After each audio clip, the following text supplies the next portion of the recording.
Good morning and welcome back to the channel. My name's Andrew and it's really good to have you along today. One thing about my job, variety. Yesterday I was wallpapering and tiling on the cloakroom project and customers quite pleased with that, happy to say. And today I am back at a house that I was at last time at the beginning of lockdown 1.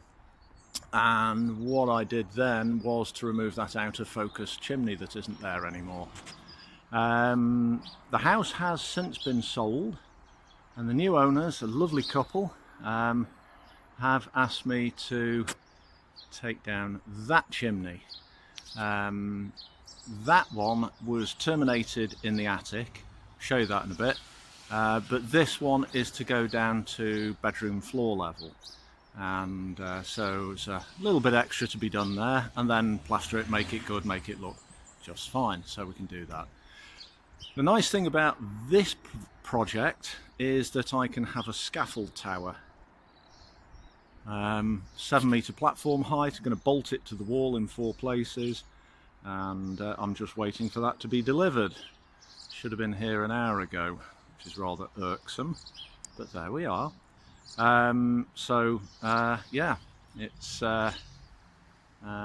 fortunately this week we have plus centigrade. Last week it was sub-zero, so I guess I chose the right week to do the job.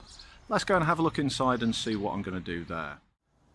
Right, so in the attic, and since I was last here, the new owners have put in a raised floor, a raised proper floor, and boarded it out and boarded it through into the rear section, which you can't see now because it's all visqueened off, but my other chimney is in there, and built up this wall. You might remember I did some crack stitching there, which was very, very necessary. But yeah, it's good, it's good. So chimney stack's going to come down, and then we're going to take it down through here and remove both of these flues. That's a double flue. One goes down into the bedroom and then further down into the kitchen. And that one used to be a corner fireplace, a little bedroom fireplace in bed 4, which is a small bedroom, and that's just been terminated on top of the brick wall that's between bed 3 and bed 4. So it's pretty straightforward, to be honest. However, it's never straightforward, is it? We have this unpleasantness here. Now, if you I know you won't remember, but this purlin, which supports the roof, or part of the roof load, extends the whole length of the building. And when it was installed, it would have been green wood, and over time it has shrunk to the point where there is only an inch or so sitting on the brickwork, and at some point somebody has bodged a bit more brick support up there. Now what I'm going to have to do is to do that properly, because that's never going to pass building inspection, I'm probably going to corbel out the brickwork. So corbelling is effectively what's here.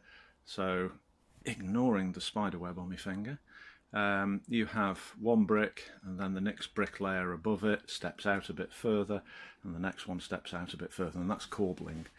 I can't do anything with the woodwork other than to support it better. That is the outer skin of brick on the outside of the house, so I can see that I'm going to have to do some repointing here, because as you can see, it's just sand. Now it's originally lime and sand mortar, and now it's just sand mortar, and we've got damp and all sorts here, but that's tomorrow-ish, so when I get this out, this will have been terminated at roof level. Get rid of a few spider webs and so on, and there we go. So that's the job. let's go down into the bedroom and see what we have. Okay, so now I'm in the bedroom, bed 3, and this is the chimney. You can't really see it because it's white on white. This is the chimney stack that's coming through the bedroom. So it was the double flue on the left hand side. That goes down. There would have been a hearth here, which would have stopped there, and then there's a flue that goes down into the kitchen, which is not used anymore. So all of this is coming out, and I'll be doing that as time passes. I might as well get a start on that while I'm waiting for my scaffold tower to appear. So a bit of a grubby job, but has to be done. Ooh, plasterboard, happy days. So let's get this off and see where we get to and what we find. Well, rain stops play. Got the scaffolding up, got it braced against the wall, got the leg braces on, so it's absolutely rock solid. It is not moving anywhere. And then it started raining. So does rain stop play? Well, actually, no it doesn't, because we can work inside. See if I can get far enough back so you can see what I'm doing. Okay, so this is the chimney breast that is coming out. So first of all, there was dot and dab plasterboard on top of the original plaster, which you can see there, and it was stood off easily 2 inches, and it just fell off basically. And the majority of the original plaster, I don't know whether I can see any. The original plaster would have had horsehair in. I had a great lump of it. Oh, here we go. I don't know whether you can see that.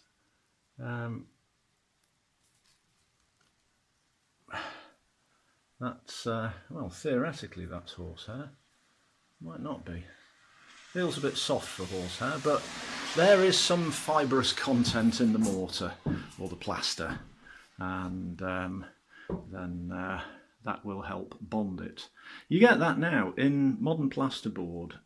If you snap it or cut it, you'll see little glass fibres sticking out. And there we go. So this would have been the fireplace for this bedroom. Just having a discussion with the owner, and he said, "Oh, it's a bit odd, it's off centre." Well, yeah, only because there'd be a flue going down to the kitchen, to the range there. So I'm going to just take the rest of this off, dig those bricks out, see what we're dealing with underneath, and then see if I can get in there too. Okay, well, I've exposed the fireplace. Not too bad, little brick arch, which will take no effort to remove whatsoever. However, there's a more interesting problem, shall we say, at floor level. Now, this is the hearth, which is tiled or bricked, and then we have some bricks inset. So there's nothing really holding them up apart from happy thoughts. 2, possibly 3 have already dropped down underneath. That one, that's ready to go, and those 2 have moved. So below me is the kitchen, and immediately below is the cooker, the hob. And so I think it might be a good idea to provide some protection for that, just in case this lot lets go and we get several dozen pounds worth of, or weight of brickwork descending rapidly. That would be bad. So that's what I'm going to do now. But yeah, fireplace exposed.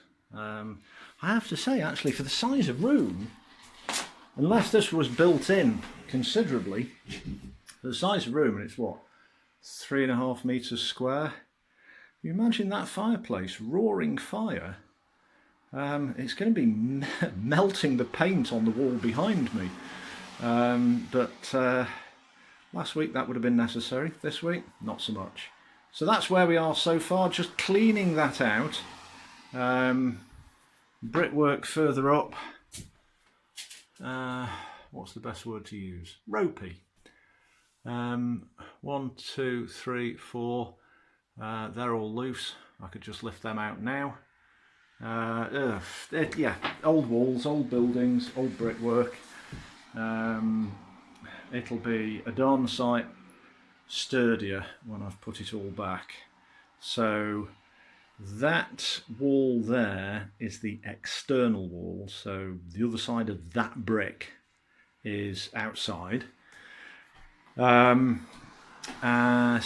going to be building the inner skin of wall when all this is out. So if you look at the relative levels, so you've got your plasterboard there, that stood off the old wall by about an inch, 2 inches, and then you come across and it steps back a brick. So yeah, old fireplaces were inset into the wall. So if you look at an old building and you see a sort of smoky line tracing its way up the outside, it's because the smoke was leaking through the wall, the external wall. Not a good situation, but better leaking out than leaking in. So there we go. Well, I lifted 2 of those bricks out and the third one dropped. That's a 4th one that I haven't touched, and down there is the kitchen. That brick is completely loose. These hearth tiles are loose, and I'm just tidying up because I'm not going to get any more done today. But yeah, productive day. I'll scoop all that crap out and see where it gets us. But 2 things I know. The fireplace here was bricked up in 1965 because there's a filthy newspaper there that tells me that, and it was replastered in 2005 or so. Excuse me. So yeah, 15 years it's been like. Anyway, there we go. That's the progress today. Catch you tomorrow.